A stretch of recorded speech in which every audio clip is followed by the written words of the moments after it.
Dr. Beckett, I'm so glad you had this time to take to have an interview. Thank you for having me. I would like to know, what are your specialties? I'm a board certified anesthesiologist. I've been practicing medicine in Las Vegas since 2013. And what do you actually treat here at the center?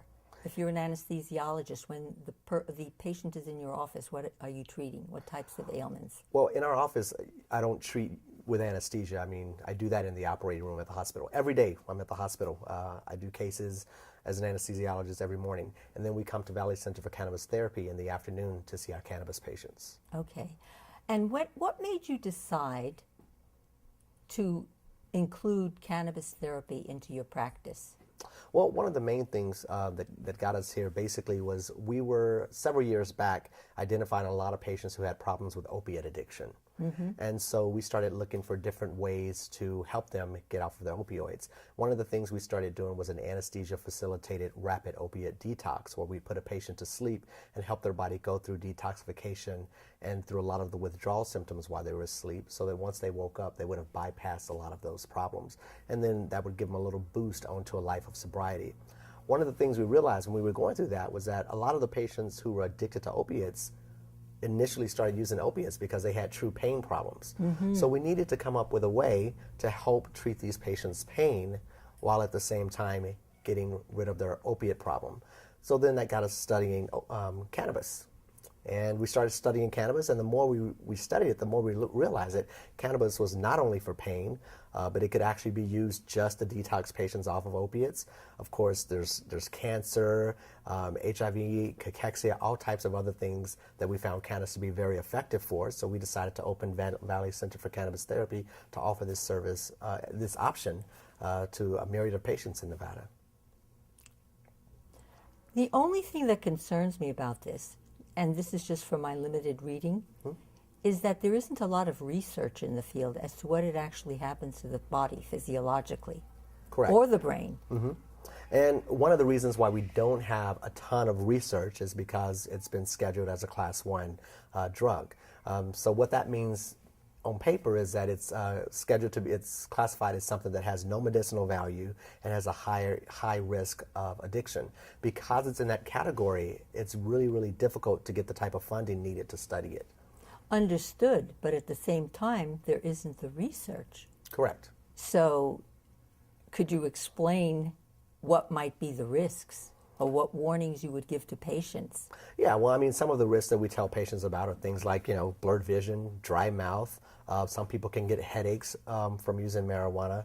But back to your question about whether or not we have a sufficient research, the answer is no.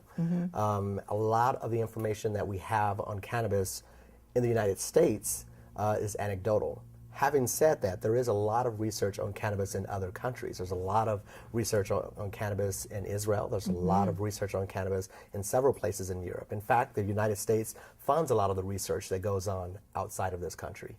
And what is some of that research outside the country coming up with?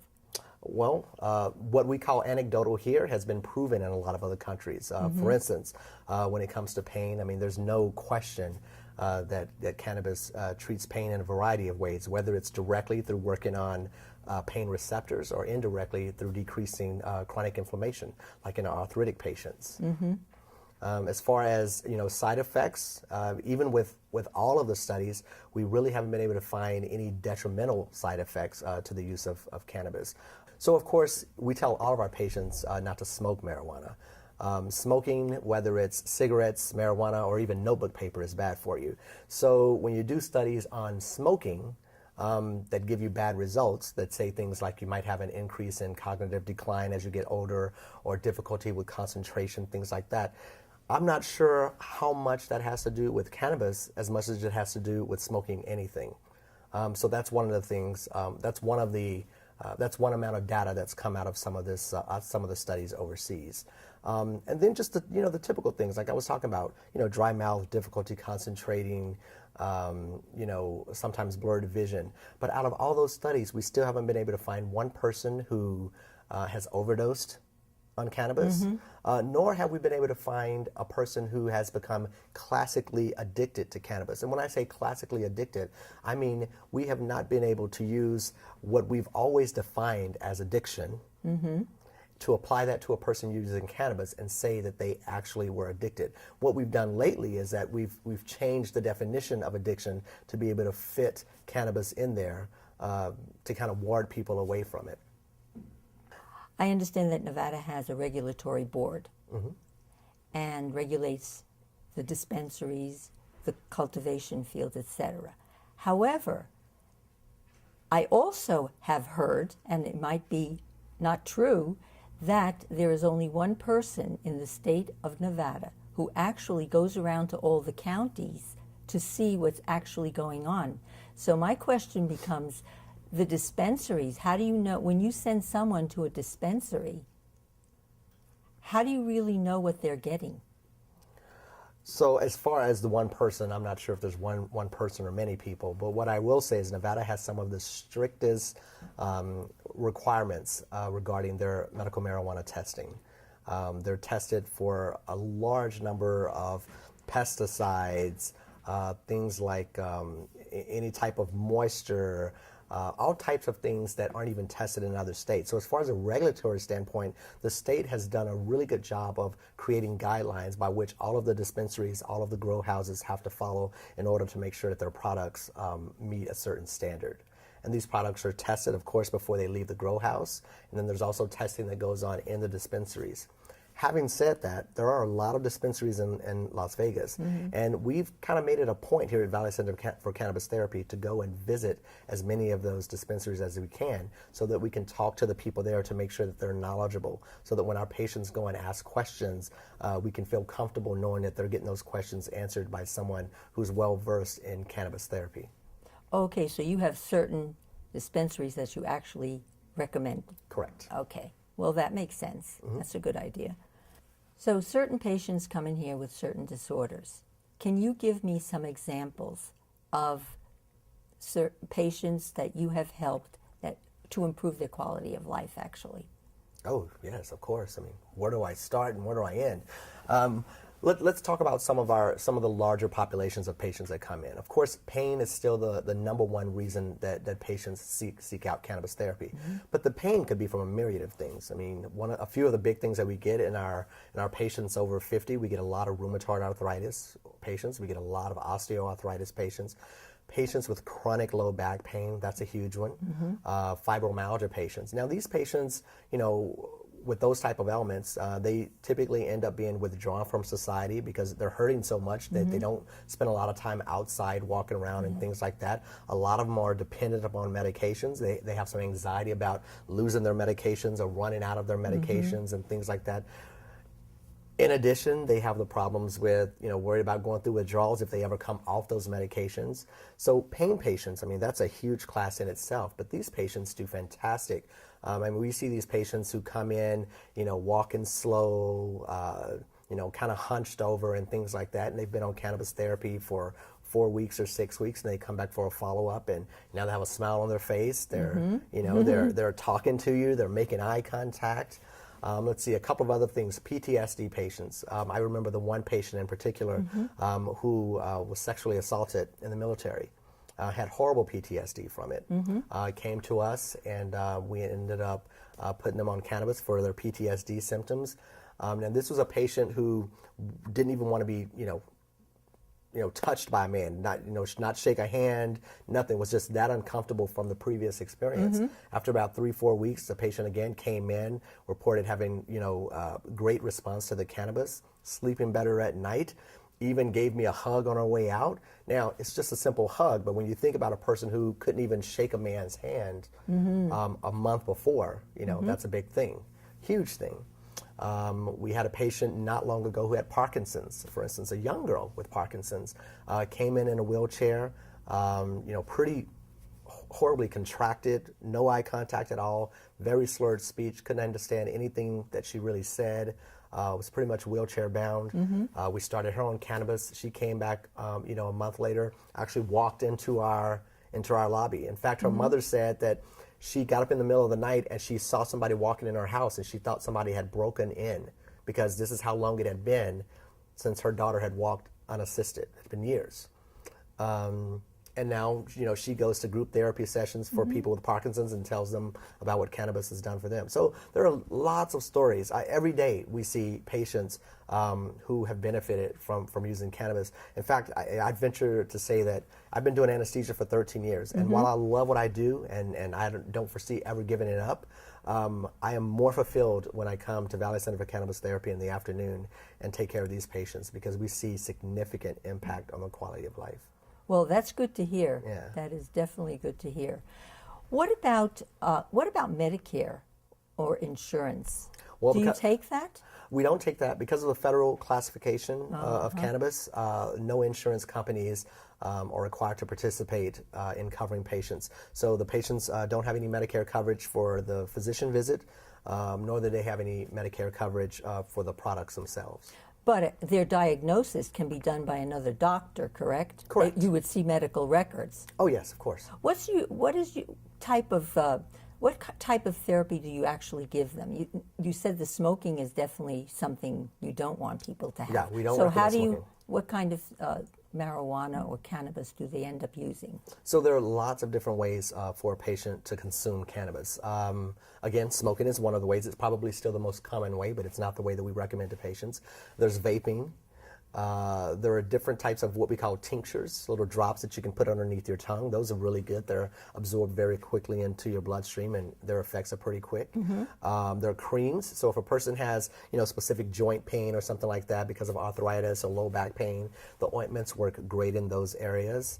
Then there are all types of edibles. I mean, there are things from cookies and gummy bears to but you see, that's where you get into that whole thing, in my head anyway, where you get into that whole thing about how much is actually in it, because I've heard some horror stories. Not that the person died, of course, but people end up in ER because they've overdosed on the edibles. Well, because they've taken too much, yeah. And yes. So they've had a reaction to having too much. And that comes along with education. And we always tell patients, if you're going to do edibles, you do small amounts, and you wait at least 45 minutes before you do another one. What is your educational process here, more or less? So every patient is either seen by myself or Dr. Cowan. So, our educational process is pretty standardized. When a patient comes in to see us, and after we've done our evaluation, we discuss with them in pretty thoroughly what their options are as far as consumption of cannabis goes. And just like I said earlier, we go to the dispensaries and we visit them to make sure that they're going to treat our patients like patients. That's where our educational process continues, because even after they leave us, they go to a dispensary that we've recommended, and we know that they're going to continue to get that same education that we've been pushing here in our office. Need some clarification. The cannabis that you are recommending, does it have the THC or just the CBD? Well, and what's the difference? Could you explain that? Sure. So, put simply, there are several what we call cannabinoids found in marijuana. Some have psychoactive effects, some do not. There are things like terpenes that are found in, those are like essential oils, things that doTERRA, stuff like that. But then there's also things like THC. Now, THC is the psychoactive component of marijuana. That's what people think of when they think of people getting high or having euphoria, things like that.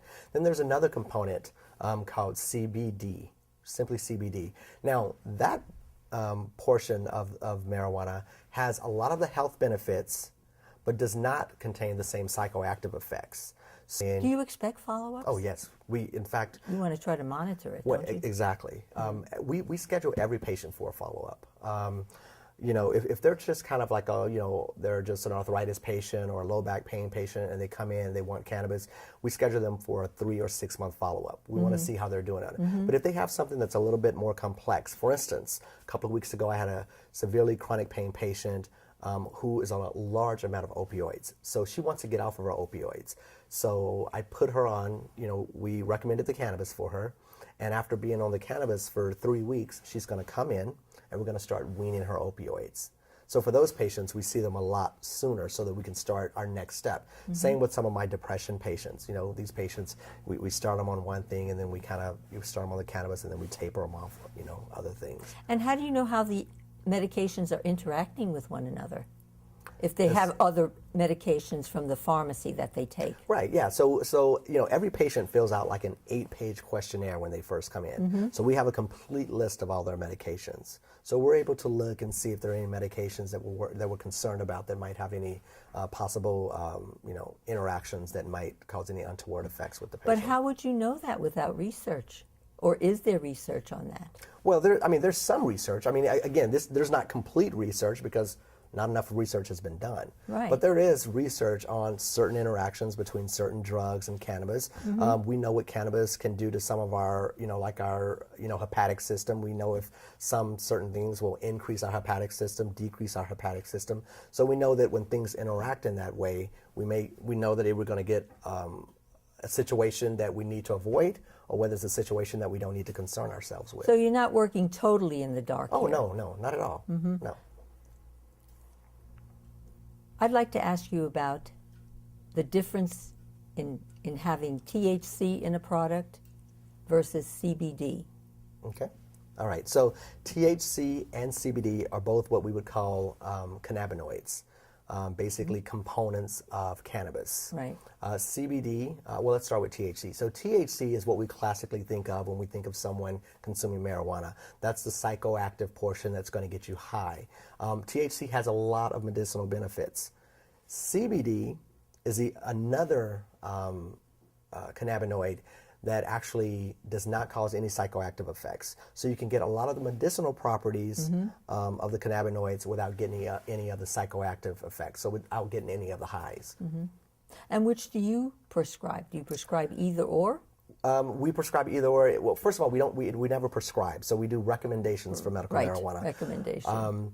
And for certain illnesses, CBD alone may be effective, but then there are other things where you need a little bit of THC. And these can all be done in concentrations. So you can still get, you know, there's this thing called the entourage effect where THC and CBD kind of work together to enhance each other's effect.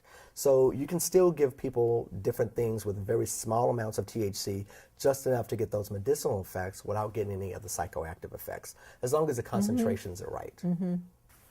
In summary, what would you advise seniors who are on the fence as to how they might proceed?